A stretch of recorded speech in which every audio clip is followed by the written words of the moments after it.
La primeria del segle XVI va ser una època clau en la història de Monistrol de Montserrat. La construcció de l'església de Sant Pere va suposar una gran reactivació econòmica i social, però la seva coincidència amb l'aixecament de la Basílica de Santa Maria de Montserrat va provocar alguns recels de l'abat Bartomeu Garriga.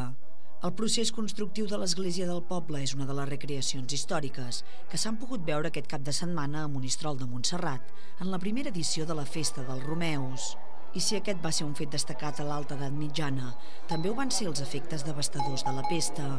Els metges de l'època alertaven aquest cap de setmana a tots els visitants del brot de pesta que assetjava el municipi i la comitiva de frares recorria als carrers de Sant Pere i Manresa recollint els afectats. La història del martiri de Sant Sebastià i el vot de poble al Sant són altres episodis històrics que s'han recreat.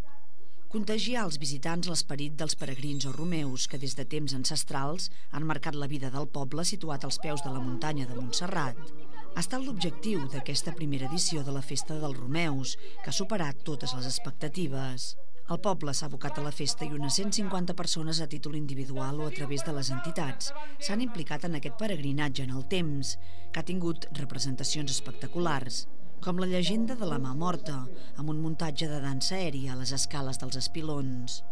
La Festa dels Romeus també incloïa un petit mercat amb productes vinculats a les teràpies naturals i la salut,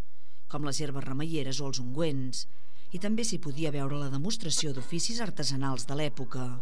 L'èxit d'aquesta edició assegura la continuïtat d'aquesta festa, que vol donar relleu a la celebració de la històrica Festa de Sant Sebastià, patró de Monistrol, que es va celebrar el cap de setmana passat.